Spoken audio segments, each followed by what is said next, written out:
ഹരേ കൃഷ്ണ. സർവം ശ്രീ രാധാകൃഷ്ണാർപ്പണമസ്തു. ഇന്ന് ശ്രീരാമ നവമിയായിരുന്നു.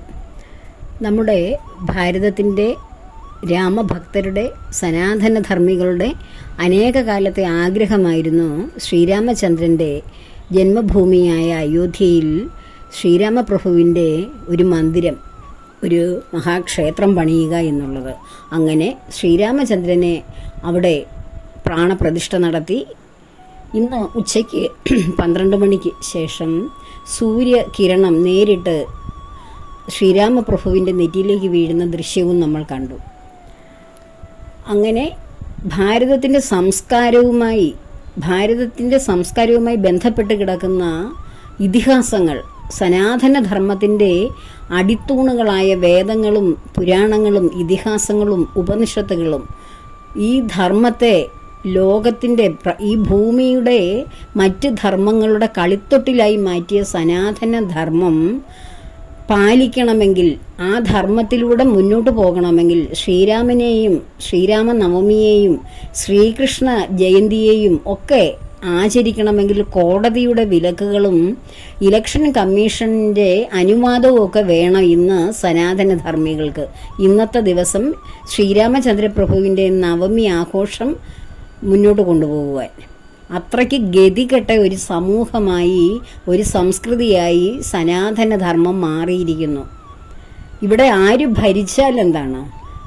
ഹൈന്ദവ ധർമ്മം ഉയർത്തിപ്പിടിക്കുന്ന ഒരു സർക്കാരാണ് കഴിഞ്ഞ 10 വർഷം കൊണ്ട് ഇവിടെ ഭരിക്കുന്നത്. ഇവിടെ ഹിന്ദു രാഷ്ട്രമാക്കാനുള്ള അജണ്ടയാണ് ഇവിടെ ഭരിച്ചുകൊണ്ടിരിക്കുന്ന സർക്കാരിൻ്റേത്. മറ്റു മതസ്ഥരെ ഇവിടുന്ന് ഓടിച്ചു വിടാനുള്ള തയ്യാറെടുപ്പാണ് എന്നൊക്കെ പറഞ്ഞിട്ടും 10 വർഷം കൊണ്ട് ഹൈന്ദവ ധർമ്മം സംരക്ഷിക്കുകയോ മറ്റു മതസ്ഥർ ഇവിടെ നിന്ന് ഓടിപ്പോവുകയോ ചെയ്യുന്ന കാഴ്ച നമ്മൾ കണ്ടിട്ടുണ്ടോ? ഇല്ലല്ലോ. ഈ ഭാരതത്തിൻ്റെ, നമ്മുടെ സനാതനധർമ്മികളുടെ സംസ്കാരമാണ് രാമൻ്റെ ജന്മം ആഘോഷിക്കുക, ഗണപതിയുടെ വിനായക ചതുർത്ഥി ആഘോഷിക്കുക, മഹാശിവൻ്റെ ശിവരാത്രി ആഘോഷിക്കുക, അതുപോലെ തന്നെ ശ്രീകൃഷ്ണ ജയന്തി ആഘോഷിക്കുക. കൈലാസവും ശ്രീകൃഷ്ണനും ശ്രീരാമചന്ദ്രനും ഗണപതിയും ഭദ്രയും ലക്ഷ്മിയും ദുർഗയും ഒക്കെ ഇല്ലാത്ത ഒരു ഭാരതത്തെ ആർക്കെങ്കിലും സങ്കല്പിക്കാൻ കഴിയുമോ? ഭാരതത്തിൻ്റെ നട്ടെല്ലാണ്, ഹൃദയമാണ് ഈ സനാതനധർമ്മം എന്ന് പറയുന്നത്. മറ്റെല്ലാ ധർമ്മങ്ങളുടെയും കളിത്തൊട്ടിലായിട്ട് അവയെ എല്ലാം അനുകരിച്ചത് നമ്മുടെ ധർമ്മമാണ്. എല്ലാ ധർമ്മത്തിൻ്റെയും മാതാവാണ് സനാതനധർമ്മം. ഈ ധർമ്മത്തിൽ വിശ്വസിക്കുന്നവർക്ക് കോടതിയുടെ അനുവാദം വേണം. കോടതി നിരോധിച്ചിരിക്കുന്നു. ബംഗാളിലും മറ്റ് കിഴക്കൻ സംസ്ഥാനങ്ങളിലുമൊക്കെ രാമനവമി ആഘോഷിക്കുന്നത് വിലക്കിയിരിക്കുന്നു. ഇലക്ഷനുമായി ബന്ധപ്പെട്ട് കലാപമുണ്ടാകുമെന്ന് ഭയന്ന്.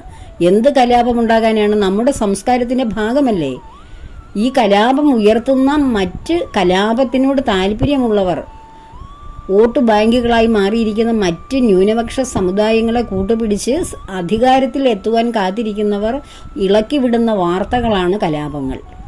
അവരുടെ വർത്തമാനങ്ങളും അവരുടെ പ്രസംഗങ്ങളുമാണ് ശരിക്കും കലാപത്തെ ഉണ്ടാക്കുന്നത്. ശ്രീരാമചന്ദ്രപ്രഭുവിൻ്റെ നവമി ആഘോഷിക്കുന്നത് കലാപമായി മാറുമോ? ഇലക്ഷൻ കമ്മീഷൻ്റെ നിർദ്ദേശം വേണോ നമ്മുടെ സംസ്കാരം പിന്തുടരുവാൻ? ഇലക്ഷൻ ഡിക്ലെയർ ചെയ്തതിന് ശേഷമാണോ ശ്രീരാമചന്ദ്രൻ ജനിച്ചത്?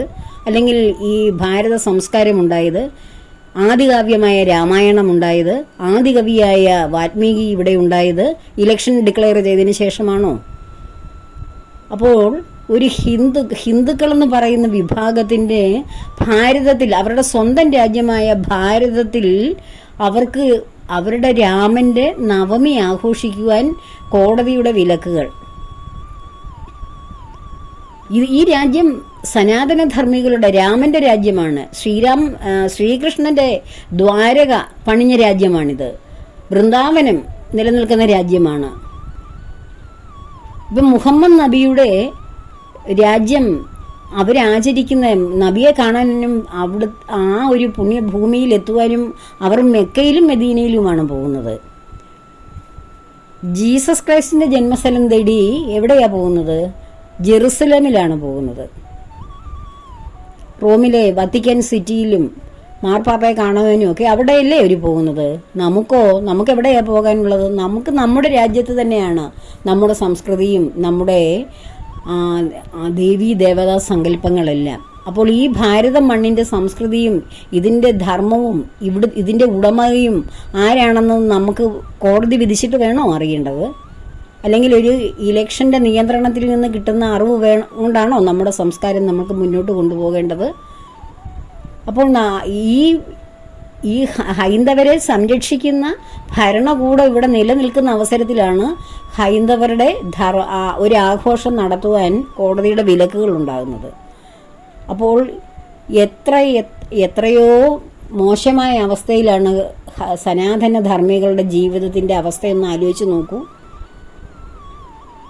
പക്ഷേ ശ്രീരാമചന്ദ്രനും ശ്രീകൃഷ്ണ പ്രഭുവും മഹാശിവനും ഒക്കെ വാണരുളുന്ന ഈ സനാതന ധർമ്മമെന്ന് പറയുന്ന ഈ ധർമ്മം നിലനിൽക്കുന്ന ഭാരതഭൂമിയിൽ ഏകധർമ്മമായി മാറുവാൻ, ഈ ധർമ്മത്തിൻ്റെ കാഴ്ചവട്ടിൽ മറ്റനേകം ധർമ്മങ്ങൾ വന്നു വീഴുവാൻ, മുട്ടുമടക്കുവാൻ അധികകാലമൊന്നും വേണ്ട എന്ന് എനിക്ക് തോന്നുന്നു.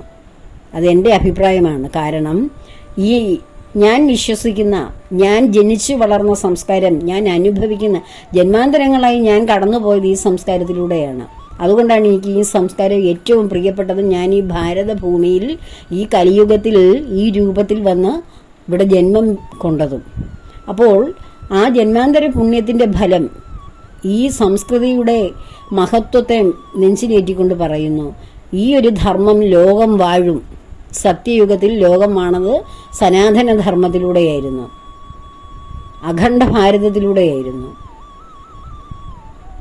ഈ രാമനും ശ്രീകൃഷ്ണനും എല്ലാവരും സത്യമാണ് എന്ന ആ സത്യവും എല്ലാവരുടെയും ഉള്ളിൽ കുടികൊള്ളുന്ന ആത്മചൈതന്യവുമാണെന്നുള്ള തിരിച്ചറിവ്, ആ തിരിച്ചറിവിലൂടെയാണ് ഇങ്ങനെ ഉറപ്പിച്ച് പറയാൻ കഴിയുന്നത്. സൂര്യവംശത്തിലെ 67ാമത്തെ ചക്രവർത്തിയായിരുന്നു ശ്രീരാമചന്ദ്രൻ. അല്ലാതെ വാൽമീകിയുടെ മനസ്സിലുണ്ടായ ഒരു രാജ്യവും മനസ്സിലുണ്ടായ ഒരു കഥാപാത്രവുമല്ല, ഒരു കെട്ടുകഥയല്ല. അയോധ്യയും ശ്രീരാമനും രാമസേതുവും ഒന്നും, ദ്വാരകയും ശ്രീകൃഷ്ണനും അമ്പാടിയും വൃന്ദാവനവും ഒക്കെ മഹർഷിയുടെ ഉള്ളിലുണ്ടായ ഒരു ഉൽപ്പന്നത്തിൻ്റെ പ്രതിഫലനമല്ല.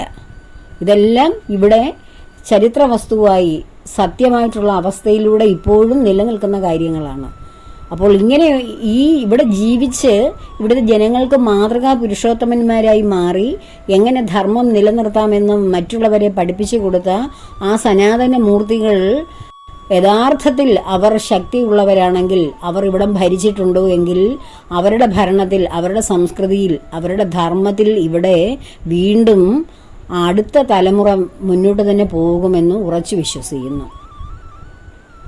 രാമനവമിയും ശ്രീകൃഷ്ണ ജയന്തിയും ശിവരാത്രിയും അതുപോലെയുള്ള സനാതന ധർമ്മത്തിൻ്റെ സംസ്കൃതികളെ ഉയർത്തിപ്പിടിക്കുവാൻ ഒരു ഭാരതീയനും ഒരു തടസ്സവും ഉണ്ടാകാതെ നിർഭയമായി സനാതനധർമ്മം കൊടികുത്തി വാഴുന്ന ഭാരത സംസ്കാരത്തെ ആശ്ലേഷിക്കുവാൻ കാത്തു നിൽക്കുന്ന ഒരു വലിയ ജനത ഈ ഭാരതത്തിലുണ്ട്. അവരുടെ ഹൃദയത്തിലുള്ള ഈ ധർമ്മത്തിനോടുള്ള സ്ഥാനവും മാനവും ലോകമുള്ള കാലത്തോളവും ഈ ഭൂമിയുള്ള കാലത്തോളവും കൽപ്പാന്തത്തോളവും അത് നിലനിൽക്കുകയും ചെയ്യും.